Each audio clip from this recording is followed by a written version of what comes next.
오늘 이 아침 하나님께서 우리에게 주신 말씀이 여기 있습니다. 요한복음 3장 16절에서 21절 말씀입니다. 신약성경 요한복음 3장 16절에서 21절 말씀입니다.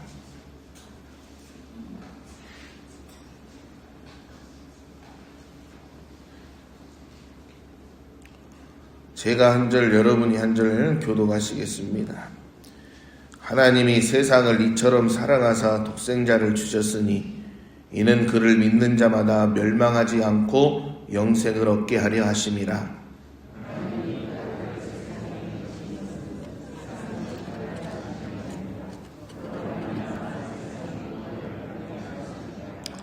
그를 믿는 자는 심판을 받지 아니하는 것이요 믿지 아니하는 자는 하나님의 독생자의 이름을 믿지 아니함으로 벌써 심판을 받은 것이니라.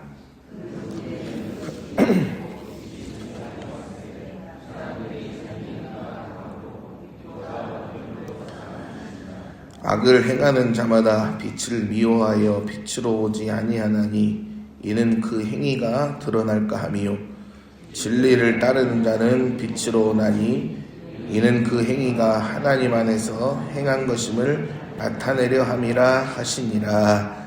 아멘. 우리 청년부 겨울 수련회가 오늘까지 교육관 2층에서 또한 중고등부 수련회가 1박 2일로 오늘까지 교육관 5층에서 진행됩니다.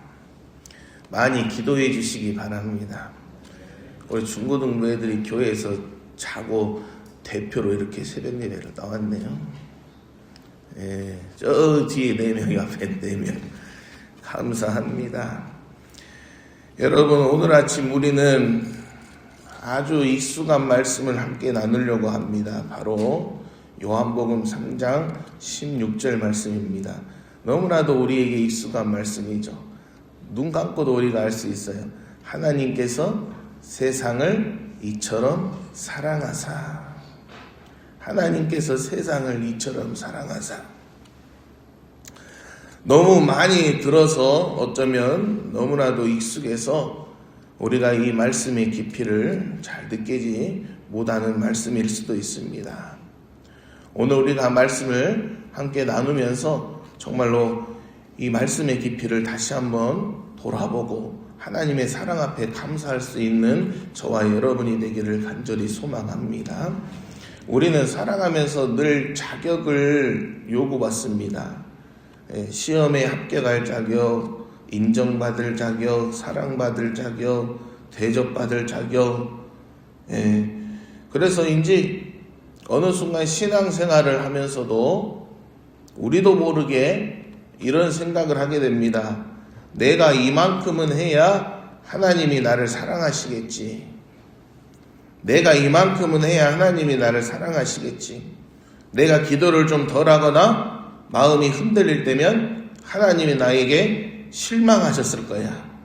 이런 생각 해본 적 있으세요? 없으세요? 있으시죠? 저도 해봤어요. 내가 이만큼은 해야 하나님이 인정하시겠지. 내가 이만큼은 해야 하시겠지. 내가 기도를 내가 또 안 한다고 해놓고 똑같은 죄 앞에 엎드렸을 때 하나님이 나를 실망하시겠지. 하나님이 나를 사용하실까? 저도 이런 생각 해봤어요. 여러분 생각해 보셨지요? 다 해보셨을 거예요. 그런데 오늘 성경은 우리에게 정반대의 이야기를 합니다. 성경은 우리가 먼저 하나님을 잘 믿어서 사랑받게 되었다고 말하지 않습니다. 오히려 우리가 하나님을 알기도 전에 그분이 먼저 우리를 향해 달려오셨다고 말합니다. 오늘 이 시간 우리를 짓누르는 그 자격의 무게를 내려놓고 우리를 먼저 찾아오시는 그 사랑 안에서 함께 숨을 쉬어보기를 간절히 소망합니다. 하나님께서 세상을 이처럼 사랑하사. 오늘 요한복음에서 말하는 세상은 이 단순한 지구를 말하는 게 아닙니다. 여기서 말하는 세상은 하나님을 거역하고 그분을 오해하며 빛보다 어둠을 더 좋아하는 상태, 하나님 없이 살려는 인간의 모습을 의미합니다. 하나님 없이 살려는 그 인간의 모습. 그런데 하나님 어떠셨다 그래요? 세상을 이처럼 사랑하셨다고 그래요. 그런데 하나님은 그 세상을 사랑하셨습니다. 사랑받을 만해서가 아니지요. 변해서도 아니지요. 사랑할 구석이 있어서도 아닙니다. 루터는 이렇게 표현을 합니다. 세상이 사랑받을 만해서가 아니라 하나님이 사랑 그 자체이시기 때문에 사랑하셨다고 표현하고 있습니다.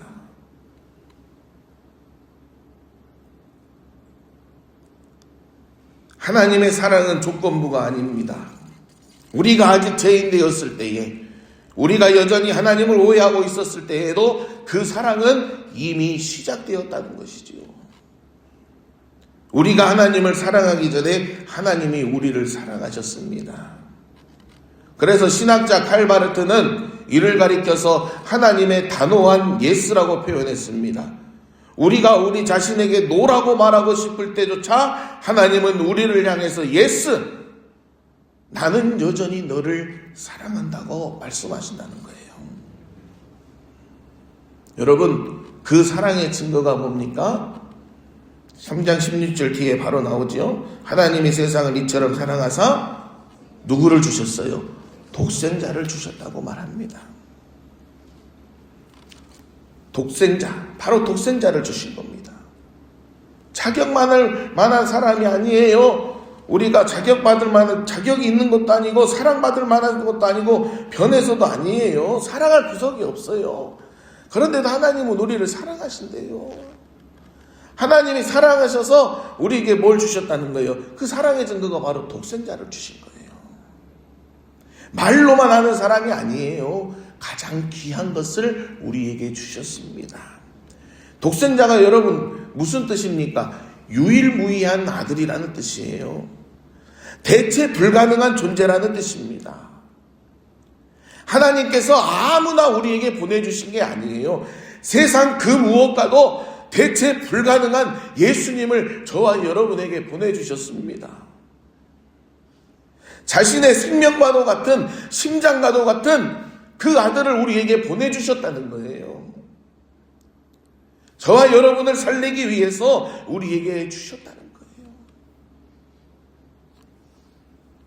오늘 우리는 그 사랑을 진정으로 깨닫고 있습니까? 많은 분이 하나님을 무서운 심판관으로 오해합니다. 하지만 17절은 분명하게 선포하고 있습니다. 같이 한번 읽어보실까요? 시작. 하나님이 그 아들을 세상에 보내신 것은 세상을 심판하려 하심이 아니요 그로 말미암아 세상이 구원을 받게 하려 하심이라. 아멘. 하나님은 분명히 선포하셔요. 하나님의 목적은 심판이 아닙니다. 하나님의 목적은 구원입니다. 19절에서 20절 보면 빛이 왔음에도 불구하고 사람들이 빛보다 어둠을 더 사랑하여 스스로 빛을 피하는 것이 곧 심판이라고 말합니다. 즉 심판은 이 사랑을 거절한 결과이지 하나님의 목적이 아니에요. 아우구스티누스는 고백록을 통해서 자신의 인생을 끝까지 붙드신 하나님의 사랑을 고백하며 하나님은 한 사람 한 사람을 마치 세상에 그 사람만 있는 것처럼 깊이 돌보시는 분이라고 말합니다. 아픈 아이를 둔 부모가 그 아이 곁을 한순간도 떠나지 못하는 것처럼 하나님의 사랑은요 물러서지 않고 우리를 감싸주시다는 거예요. 왜요? 하나님의 목적은 단 하나입니다. 우리가 멸망하지 않고 영원한 생명을 얻는 것, 즉 그분의 품 안에서 영원한 안식이라는 사실을 믿으시기를 바랍니다. 하나님은 우리를 밀어내시는 분이 아니라 하나님은 우리를 안으시는 분임을 꼭 기억하시기를 바랍니다. 그렇다면 우리가 준비해야 할 믿음은 무엇일까요? 믿으라고 말씀합니다. 하나님께서 세상을 이처럼 사랑하사 독생자를 주셨으니 이는 그를 믿는 자마다 믿으라고 말씀합니다. 여러분, 오늘 본문에서 말하는 믿음은요, 모든 교리를 완벽하게 이해하거나 한치의 의심도 없는 강철 같은 확신을 의미하는 게 아니에요. 오히려 여기에서 말하고 있는 믿음은 내가 하나님을 붙드는 힘보다 하나님이 나를 붙드시는 힘이 더 강하다는 것을 인정하는 것입니다. 때로는 두렵고 때로는 앞이 보이지 않아 망망할 수 있습니다. 하지만 그 떨리는 마음을 안고 무너질 것 같은 그 순간에도 주님 저를 놓지 마세요. 주님 저를 놓지 마세요. 고백하는 그 마음이면 충분하다는 거예요. 주님 저를 주님께 맡깁니다. 주님 저를 놓지 마세요. 그 마음이면 충분하다는 거예요. 우리가 꼭 붙들지 못해도 하나님은 우리를 절대로 놓지 않으십니다. 이 길의 끝에는 무서운 심판이 아니라 우리를 먼저 사랑하신 아버지의 따뜻한 품이 기다리고 계시다는 사실을 믿으시기를 바랍니다. 여러분, 이 사실이 너무나도 중요한 거예요.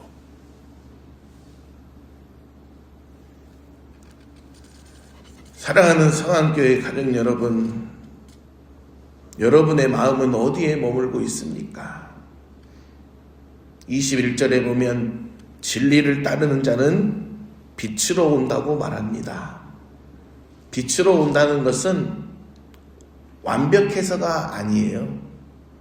상처난 채로 그냥 주님 앞에 오는 겁니다. 죄를 안고 오는 겁니다. 눈물 흘리며 오는 겁니다. 돌아온 탕자가 아버지께로 오듯이 그냥 아버지께로 오는 거예요. 하나님은 그런 저와 여러분을 거절하지 않으십니다. 이 고백으로 우리가 살아갔으면 좋겠습니다. 나는 사랑받는 존재다. 하나님이 나를 먼저 찾아오셨다. 나는 그분의 손안에 있다. 이렇게 고백했으면 좋겠어요. 특별히 우리 중고등부 친구들, 저는 우리 아동부 친구들에게 이렇게 합니다. 애들아, 너희는 하나님의 VIP다 그래요. 너희는 하나님의 VIP다. 하나님이 가장 귀하고 소중하게 생각하는 존재들이다.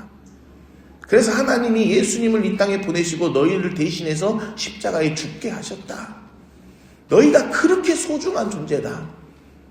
너희의 자존감이 높아져라. 힘들고 어렵고 아픈 일이 있어도 나는 정말로 이렇게 하나님 앞에 사랑받는 존재구나. 나는 하나님의 VIP다. 이 마음 갖고 살아갑니다. 우리 중고등부 친구들뿐만 아니라 우리 모든 성안교회 장년부 우리 성도님들도 나는 하나님의 사랑받는 존재, 나는 하나님의 VIP, 이 고백을 통해 살아갈 때에 우리의 무너졌던 자존감이 회복될 것이고 내가 하나님 앞에 어떻게 나아가야 될지 주님이 알려주실 줄 믿습니다. 이 믿음으로 살아갈 때 우리 인생은 두려움이 될 수가 없어요. 매일매일 감사가 흘러넘칠 줄 믿습니다. 기도하겠습니다.